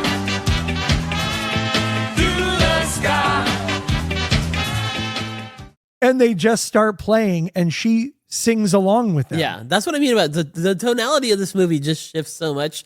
But again, it's still worth watching. It's a fun movie, but yeah, it's very patchwork. Yeah, and so now they're essentially doing a music video because everyone on the beach is synchronized dancing. Yeah. And what I like is even Troy is getting in on it. Yeah. My man, say what you want about Troy, but like I kind of dig his vibe. Like he's not a bad dude. And Frankie's just sleazy. Frankie's trying to get the other guys to show them up, but to no avail. No, even Frankie's guys are sucked into this. So the whole thing becomes a music video. Fishbone is killing it. Yeah. It's so good. Those blue Doc Martens. Yes. Are just. Oh my God. Yeah. And there's just a ton of nostalgia. My man back here, he's got red Converse on. It's looking so good. And yeah, as you mentioned, Annette actually covered this song in 1964. Yeah. And it's not too dissimilar from what they do here. They add a lot of freshness with Fishbone doing what they're doing. Yeah. But the general tonation of the song is basically the same. It's a little slower. We're kind of going first wave ska, second wave ska, into third wave ska. Annette released this song and the song Monkey's Uncle on an album full of other songs called Annette at Bikini Beach. And I tried to see about buying that album, and I think the lowest price I found it for was like $236. Oh, so there's a fan base there. Oh yeah. But they do all of Jamaican ska. It's an awesome song. Like later when I got older, and obviously you and I were into ska music, I remember going back to this movie and I thought it was so amazing that Annette Funicello was talking about ska. Yeah. You know? And it's funny in this song, if you guys ever listen to the song or if you've heard it, they kind of talk about how you dance when you do Jamaican ska. Yeah. And it's basically the skank, you know, what turned into skanking, where you just kind of put your head down and you swing your arms and you kick your legs. You know, just later we just did that faster. And so it's so, I don't know, I just got a kick out of it when I was, you know, younger. Yeah, just to see how everything just keeps coming around. But this part of this movie is filler. It totally has nothing to do with anything, but we'll cover it briefly. So Michael makes these amazing surfboards. But he's an artist and it's just for the surfers. Yes. I would never sell them. Yes, he spends I don't know where he's making his money though. This honestly was a giant plot hole. Yeah, like how do you afford to it's not like you're running the art by the whole reason you sell boards is you can buy more boards to do more art. Yes. Let me break this down for the audience. So he literally on the beachfront property has a shack. It is filled with boards that are both finished and not finished. He has equipment, he has supplies, and all of this costs money. I see there's packing tape in the back here. They never explain where he has money from. Yeah. How he's financing making these boards and giving them out for free and why he can do this. And so only now is Frankie coming in and going, hey, you want to marry my daughter? Maybe you sell these boards, dummy. Yeah, if you can make a living, then, Like right there, the fact that he couldn't put 2 and 2 together on that tells me that this is not our guy. This guy's not our guy. This guy's not our guy. And so it is filler. It's just something to round out his character so that later when he can go to his girlfriend and go, hey, I'm not a loser anymore. I just sold a bunch of boards. Then I mean, some of this gets cut out because they go back to Daddy-O's. They're drinking and they're trying to figure out how do we get the girls. Yeah, this whole thing it's fine. Like, it's boring if we talk about it. It's fine if you're watching the movie. There's some good nostalgic bits in here that are kind of worth watching. It's like, is it Stevie Ray Vaughan or who's the other guy? I think that is Stevie Ray Vaughan. Yeah. Who's playing next to Dick Dale. You got girls and surfboards, lots of neon. Yeah, there's a lot of great costuming in the background. Oh, look at this. They've got a Bob. So these guys are sitting here drinking at Daddy-O's, and they're drinking out of Bob mugs. Tiki Bob was born in 1955 in San Francisco, with his iconic mug originating from Tiki Bob's, a restaurant opened by former Trader Vic's bar manager Bob Bryant. Designed by Alec Ewell Thornton and manufactured by Otagiri, the mug features a palm trunk face in a classic fog cutter shape resembling a barn owl. Today, it remains a cherished symbol of tiki culture, celebrated for its unique design and connection to mid-century San Francisco's tropical escapism. Wow, look at me doing the job I was actually programmed for. What's this feeling? Is this what accomplishment feels like? Yeah, you have quite the tiki collection, my friend. I do. I did collect tiki mugs for a while. I've stopped because it became way too expensive, but it has become very popular to recreate the Bob mug. And I have a mug that's made, it's like one of 150, where this artist, he's really good. They're called Van Tiki from Eugene, Oregon, but they made a Bob mug, but it looks like it's carved out of a pier post, and they called it the Pier Post Bob. Oh, nice. And like I said, it's one of like 150 that they made. And so it's probably the best mug that I have. I think the last time I saw it was going for like $900, like if you're trying to sell them. Oh, wow. Yeah. But so a lot of people have been making their variations on the Bob now. It's become really popular to do that. So after a night of drinking and trying to figure out how they're going to get the girls back and how they're going to have a bonfire when they can't get permits, Don Adams shows up. Yes. Yeah, they figure out that they need to have a bonfire to get the girls back. But no one's been able to have a bonfire on the beach without a permit. Yes, and no one will give out permits because the harbor master is a jerk. So then they've got a plan to go to the harbor master and sweet talk him. And the harbor master is none other than Don Adams from Get Smart. Maxwell Smart. And Inspector Gadget.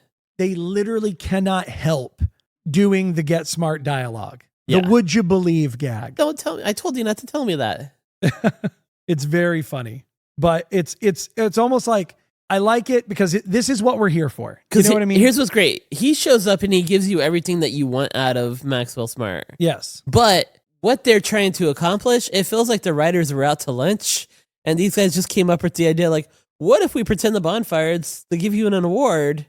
Like the plot here is weak. You don't really think this would really happen, but the payoff is Don Adams' performance. Yeah.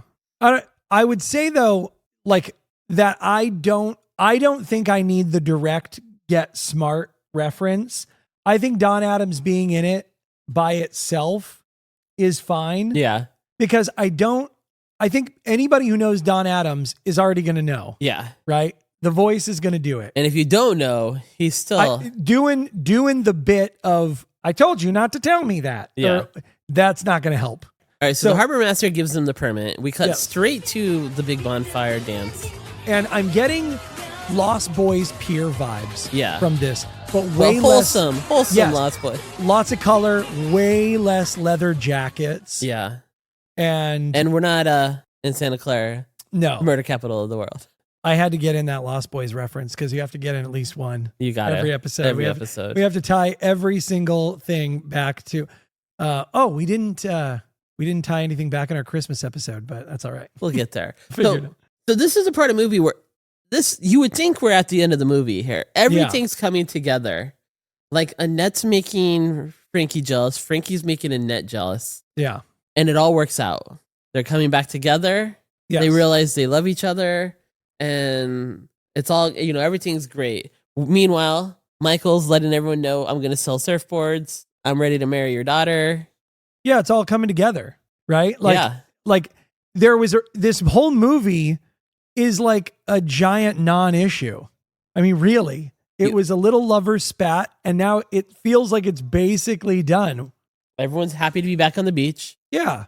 The beach give us. Now, there is a scene right here, though, because what ended up happening is Frankie can just not leave Connie alone. And so Connie was hugging Frankie.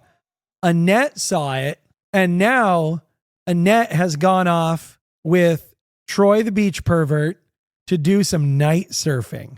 So things are not totally wrapped up yet. Not quite. But we're getting there. It's clearly, from the runtime in the movie, we should be hitting our ending pretty soon. And in the first movie, Frankie and Annette, Frankie, the way he apologizes, they're at Daddy-O's, and he tells her, I love you, I'm sorry. They're so happy to be back together. And just as everything's about to be happy, Jaja shows up, like Eve 6. And Frankie had accidentally told her he loves her. Ooh. Oh. So now you could just nilly-willy say that. What's something you never said before, now you're saying all the time. Oh. So then they also get into that dilemma where, maybe it's not over yet. Maybe everything isn't good, and they both go their separate ways.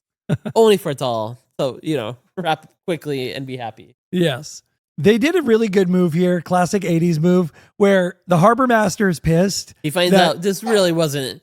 Yeah, the harbor master is pissed off that he's not getting a real award. So what do in classic 80s fashion? They hand him a bimbo. Oh. They just hand him Bridget. There is no ceremony. Well, exactly. No trophy? This whole thing is a hoax. I hate it a lot. I have been tricked, and there is nothing that you can do to stop the pain and disappointment. Hi. This helps. I'm Bridget, and you're too sexy for words. Why don't we go somewhere dark and quiet, but not too far for me to scream for help? Just gotta ask me. What the hell is late?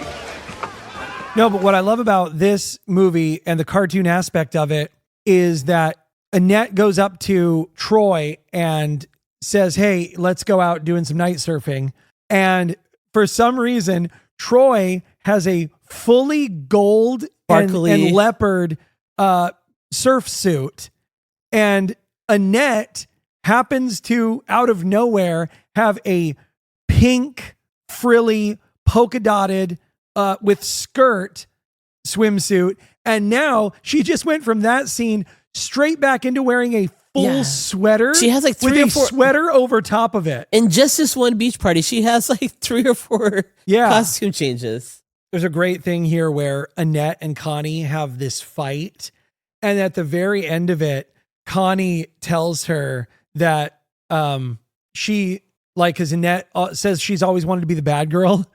And Connie says, oh man, she's like, it is sad that you aren't a bad girl because it's a waste of a great set of Hooters. Yeah. I just really love that. You grow up having never seen this lady in any type of painted in any sort of this light.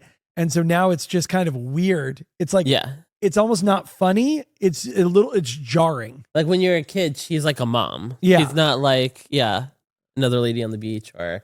Yeah. It's just funny to have Connie Stevens talk about her Hooters. It's weird. Anyway, so we're done now. We're pretty much just waiting for Pee-wee to show up. Yeah, because this movie, they throw in a gratuitous Frankie Avalon punching Troy in the face that goes nowhere. Because it's like he punches Troy in the face, which is something that earlier they had alluded to as far as Annette saying, you know what would have happened? If I had gone over and talked to this man, your husband would have punched him in the face. We would have gotten back together. Yeah. And it's like, it's funny for her to say that. She's just, I would have flirted with this guy. Your father would have assaulted him, and then we would be back to where we need to be. Yeah. So then at the end of the movie, he does exactly that. He punches Troy in the mouth, and then she gets more mad. Yeah. And then she goes off. She talks to Connie. They have this 2-minute conversation that wraps everything up like a sitcom. She goes and talks to Frankie. They wrap everything up. And then there's just like we're sitting here sort of going, well, there's nothing more to talk about. Yeah, it's they like wrapped the it movie's up. pretty much over. I mean, do we have any? And then literally, they're like everyone starts gathering around them like they're characters in a movie. Yeah, like you're on a like you're at the end of a play. Yeah, and all the cast has come out. Like the song "We Come Together" at the end of Grease. Yeah, this is the doo-wop doo-wop doo-wop yippity doop-a-doo moment or whatever. And so they all stand up and the camera pans over and being brought in on a surfboard like a king is Pee Wee Herman out of nowhere for no reason. And then we get probably the best version of Surfin' Bird that's ever existed. Surfing Bird from the Trashmen. Yeah. And the interesting thing about this is he had just started his television show. Yeah. So he probably would have been doing his show at the exact same time. Yeah. That he would have been doing this. Pee-wee's Big Adventure has already been a big hit. Yeah. We've seen the tequila. It came out 2 years earlier. Yeah. And so he's doing his show and he just comes out here. He's in his full Pee-wee costume. They don't even put it's funny because they don't contextualize him. Yeah. He is Pee-wee Herman in his gray suit and his red tie. He is not in a Hawaiian shirt. No one talks to him. He doesn't even have zinc on his nose. Yeah. No one talks to him. He doesn't talk to anyone else. He just angelically appears. Yes. Does his song. It's like this is taking place out of time. He has coordinated dancers. He's not even speaking the words correctly to the song. Yeah. And they do this weird thing right at the beginning where they cut into 3 Pee-wees. So they do camera tricks for this that they don't do the rest of the movie for anyone else. Yeah. Like here in a minute, they cut and do reverse shot. Yeah. So he's looking at himself in a mirror and he's reacting like he can see himself. And it's just so weird. I'm here for it. Everyone's in pink and orange throws. And then he brings the cat. This is why it feels like the end of the movie. Yeah. Like, when I watch this, I'm like, this is the end of the movie. All the cast is coming up. Yes. This movie has 2 endings. We think at this point, everything's been resolved. Yes. And one by one, the cast pops up onto the stage. Everyone's singing. Dude, happy. like even Mountain is up there. Yeah. Troy gets who's been involved. hit, is still like, hey. Yes. Can I come out to the party? Like at this point, the credits could happen, but we still have, it's a 90-minute movie. We still have 20 minutes. Yes. So we can't be over yet. I know. And I mean, if you're watching this for the first time in the theater, you have no idea. Yeah. You don't know. You might think this is the end. I would. Dad might be looking at the watch like, okay, we'll get out of here soon. Traffic's I'd be like, dude, this movie is a little short. All right. But then, they put him on a red and yellow surfboard with bicycle handlebars. Just like his show. Yes. Just like his show and the movie. And it's great. And they get out of here. Everyone is singing Papa Oo Mau Mau. And then just like in the show. He literally turns blue, glows, and flies away. The same way he flies away on his bike or on the sled in Did you all hear what I said? He flew away like E.T. into the sky, and then they hard cut to everyone sitting around a bonfire like that didn't just happen. And now we're confused as an audience because they're back together. Everything seems resolved. We just had the big dance number where the whole cast comes out. Where Pee Wee Herman magically flies away like Santa Claus. And at this point, we think the credits should, because what else could happen? We think the credits should be rolling. Yes. But the film, a little deceptive. The film. So this is the part that I have a critique about. Like, the film should be over. The film should be over. For almost everything seems resolved. The thing I don't think this movie did very well is it front-loaded a bunch of information that they either didn't pay off or they paid off way too late. Yeah. Because the end of this movie, they fill in the rest of this garbage with him finally telling because he's now the at the story. bonfire and he's telling us the story of the big wave, the Right. big the the cowabunga, accident the story. cowabunga from down under. Yeah, the humunga cowabunga from down under. We're getting some like sepia, This fake flashbacks. beach footage. And so what had happened ultimately is he got hit hard trying to surf this really, really special wave that only happens like once every like 20 years. Or Went whatever. into a coma. Yeah. And it just changed his life. Yes, it changed him. It knocked the Frankie Avalon right out of Frankie But Avalon. now here's what the movie's deceptive. We think everything should be over and everything's resolved. But just like the parents, we as an audience have become bad parents because we completely forgot that Bobby is just offered some gang and hasn't been around for like the last part of the movie. So now the gang shows up, showing that Bobby is now the leader of the gang because they've used Daddy's credit cards to buy ATVs and jet skis. And it's cool. The way his eye is painted, he looks like not Zoltar. Who's the guy from G.I. Joe who has like the brown hood and he has both of his eyes painted and not Hawkeye. No, and his action figure would turn blue. The name Matt is desperately searching his energy drink melted brain for is Zartan. First appearance was G.I. Joe, a real American hero, issue number 25, July 1984. The 1984 Zartan action figure featured UV reactive plastic. In his natural state, Zartan appeared white, but when exposed to sunlight, Zartan's skin changed to a dark blue.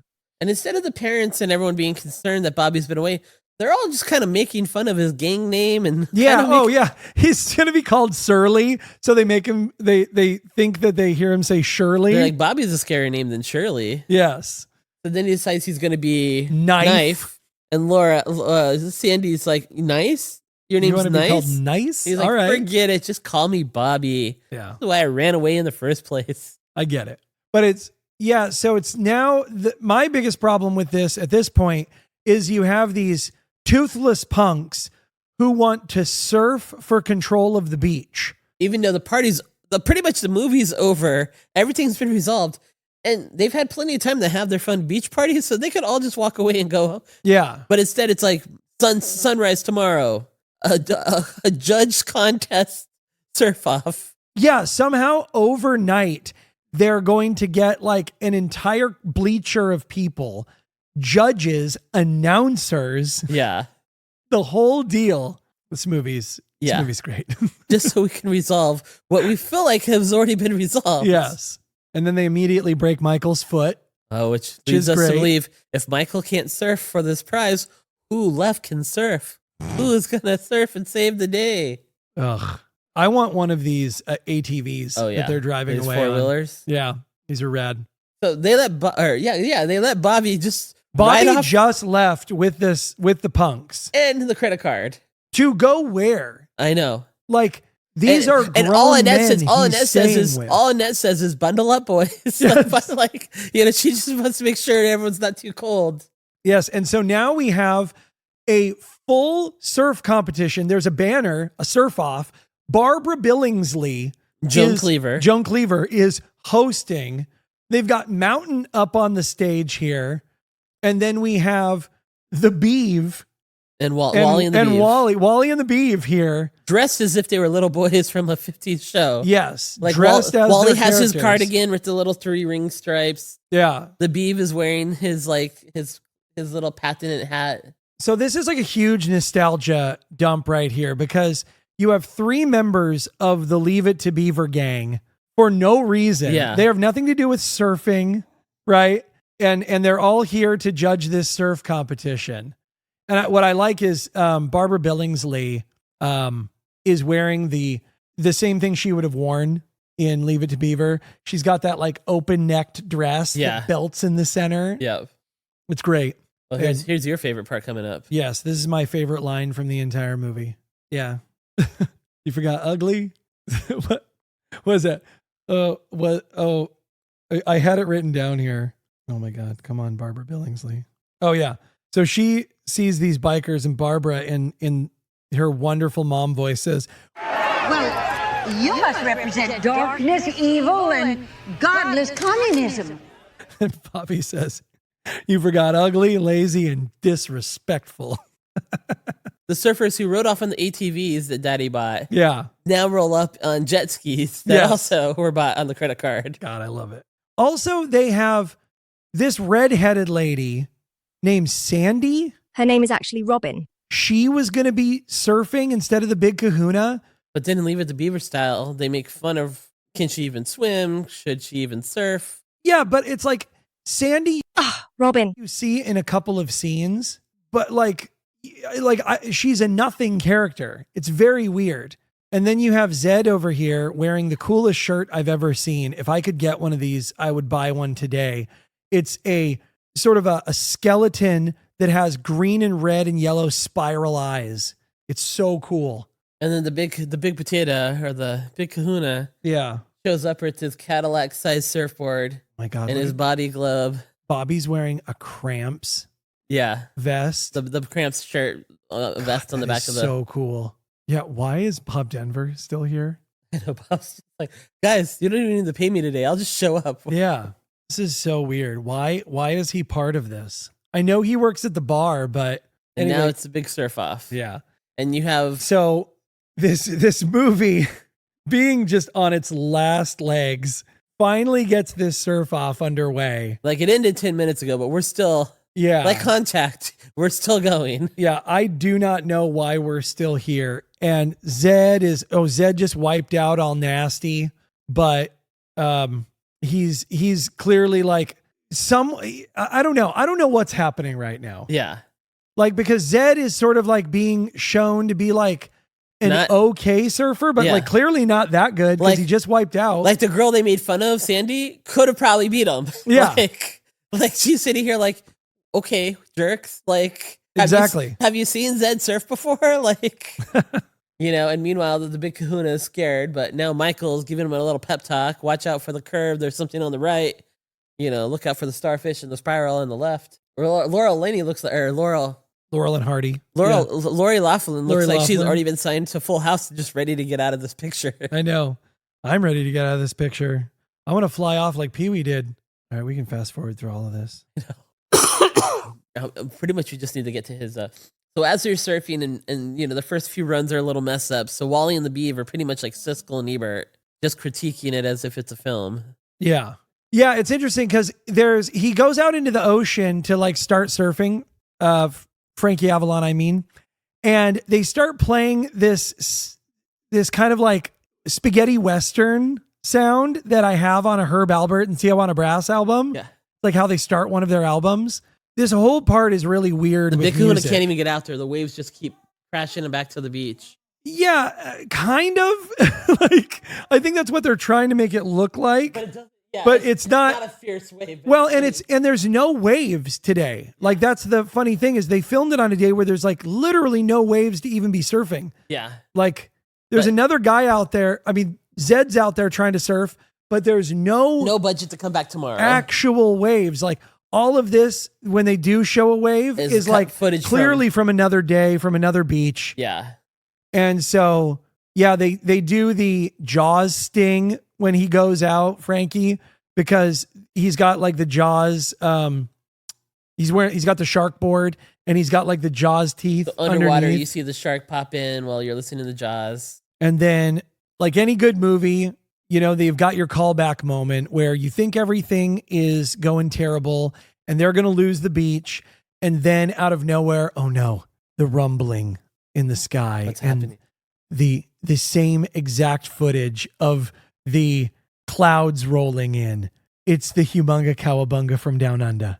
What are we going to do? Oh no, he can't. The one thing he feared, the one thing he could never come over, he never could outdo. How can Frankie survive this tragedy? And surprisingly, no problem. Yeah. He does it really well. It's like, no, maybe Frankie didn't need to go to Hollywood. Maybe it's good he went back to the beach. Yeah. And he's riding this giant wave and they're doing this great bit like you had put in your notes. All of a sudden, it's like remember like the old Batman car, like Yeah. He's doing Batman surfing. Adam West, right? Where they're just squirting water on him. Yeah, while he's on his shorts. It looks exactly like when they're doing the commercial at the beginning of the movie. He even still has his watch on. Yeah, he's surfing with his gold watch on. Then it turns into the Zucker brothers for a little while, because then all of a sudden like a fan just pops up onto his board for an autograph. Yeah, well, he does a couple of things that are super weird. It's like, first of all, the Indiana Jones music starts playing. Yeah, and then all of a sudden, which his I body kind language, of get, I guess. Yeah, because he's controlling the wave, but then he starts to like act like William Shatner. All of a sudden he gets this little pep in his step. Yeah, it's like he's showing that he's clearly not really surfing with his body language. Like it's almost like on purpose. Yeah. Then he starts like shaving with a mirror and a razor. And then, that guy literally pops up from underneath the camera and gets a signed autograph. And I'm like, what the hell is going on? Yeah. Who made the choice? While all this is happening, we're cutting this? back and forth to the beach, where everyone on the beach is having wind and newspapers and sand blowing in them like they're in the middle of a storm. Well, and it's like, okay, you kept us around for this entire movie. Like, give us a real payoff. Yeah. And again, we're still to understand why the movie's not over. Yeah. Like everything was resolved. Well, what I don't understand is like, you didn't tell the story at the beginning of the movie so that you could have a really good bookend. Yeah. You told it at the end of the movie and then immediately had the thing you were scared of that you just talked about happen immediately. Yeah. Like if anything, they should have actually let him tell the story on the plane. Yes. And we should have then said, okay, this is why he's scared. Yeah.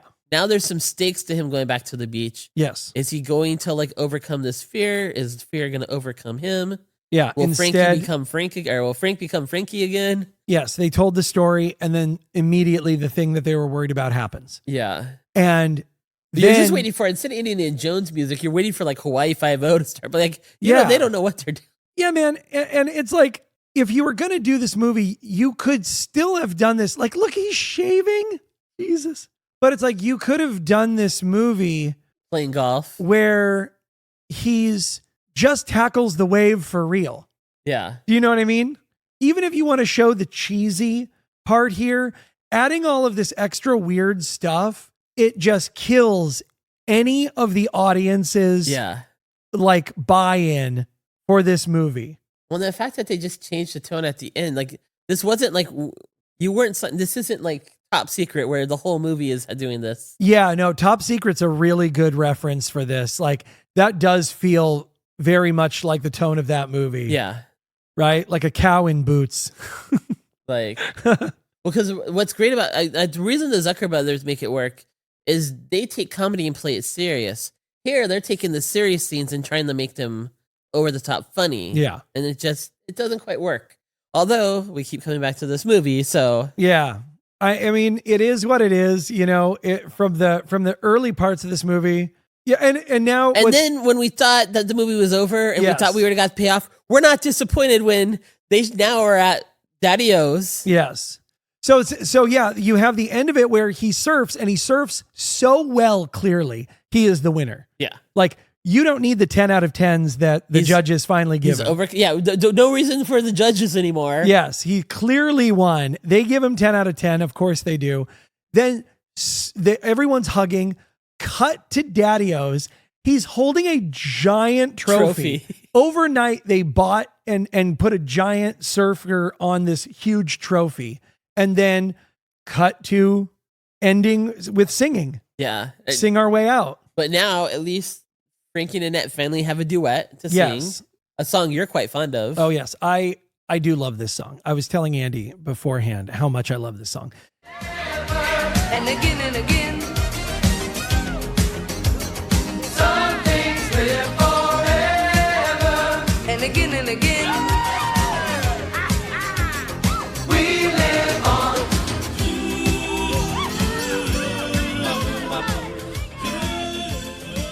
And this is one of those moments where it's like, this comes back to being a movie where they're clearly like, this is a movie because every single character ever is on the stage. You have Mountain, you have Zed, you have Troy. Bobby respects his dad now. He has a hair helmet Yes, like his now dad. Bobby's dressed like his dad from the beginning of the movie. Yeah. And so it's like at the end of Star Wars when all of the characters turn and look at the screen. Yeah. You have the daughter, you have Michael, and everyone is on stage and there's no reason for any of them to be here. Who are they singing to? Yeah. They're singing to us. Exactly. But in their world, who is watching them sing? And even for Why? us as an audience, we almost feel like we're on this stage. So they can't be singing to us because we're up there with them singing. Yeah. And when I was a kid, I really did want to be Bobby in this scene. I wanted to be part of this. And so when I watch this song, it makes me feel very nostalgic because I wanted to jump into the TV and be in that world with them right then. And what's funny for me is my entire time being friends with you, this is what we do. We just hop up on stages or we just hop up places and just take over and sing. Yeah. So for me, I feel like this has always been us. It's just we want that center of attention. And yeah, or if we're not at the bar anymore, let's put on some mics and just talk to nobody. I know some of you are out there, but this is for us. And Bob Denver gets the worst ending in this movie. Bob finally gets the girl. He finally gets somebody who wants to he finally hear, gets Bridget, who's already been with the harbor master. and ready to tell the story.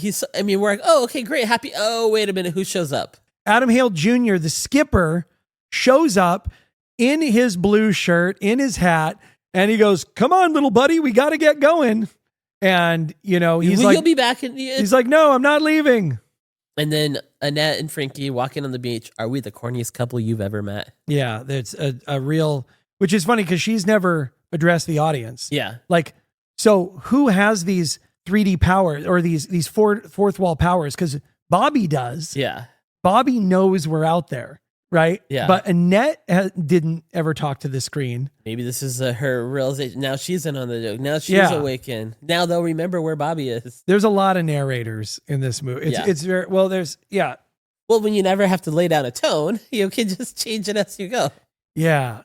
And for all of its tonal shifts and all of its weird moments of trying to be realistic and then totally being out there. Yeah. It's still a completely charming film. Yeah, it works. We keep coming back to it. Yeah. We're recommending it to you. So we do say, even with, the good and the bad, just watch it.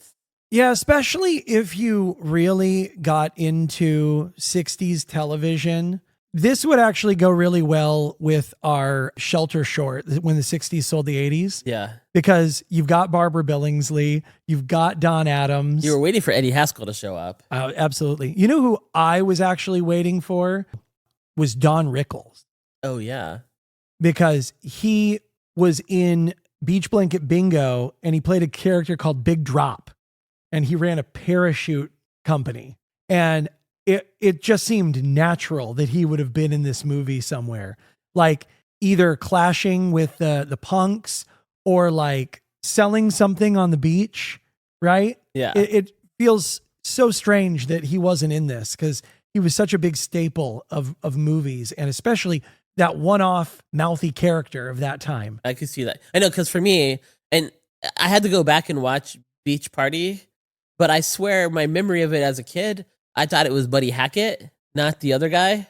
Yeah. Like, Harvey Lembeck.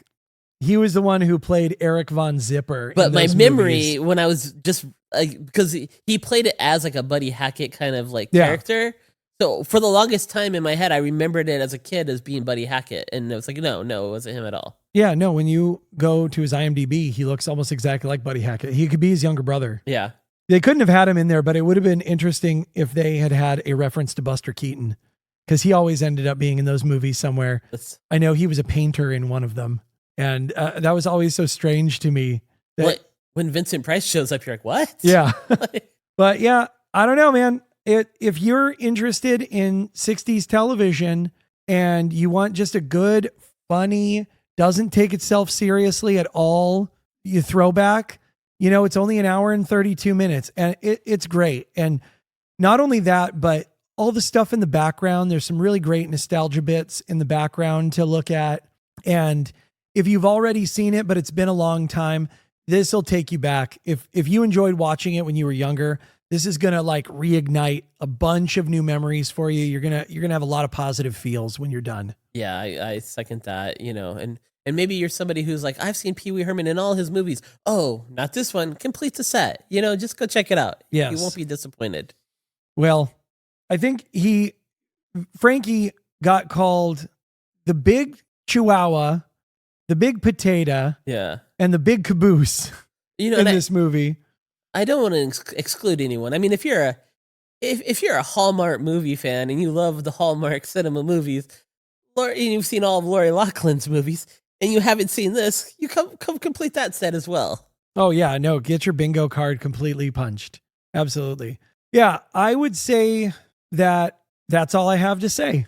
All right, well, why don't you guys be the big kahunas of your own lives and surf on over to Instagram to shelter.from.oblivion or Facebook, you know, if you want, and check us out, comment, repost our stuff. If you like our show, really share it with the people that you know, and let's get our listenership, maybe one day viewership, get our listenership up. And we thank you for coming back time and time again. And again. Lisa, take us out. Thanks for hanging 10 with us, you cats and kittens. I hope you had a totally boss time riding the nostalgia wave. It would be totally groovy if you hit that subscribe button. It would really make the scene. And now I'm officially out of here because even I have limits. Seriously, Matt wrote all this garbage for me to say. I hope he steps on a Lego. And if this isn't your idea of fun, then you're a rat fink.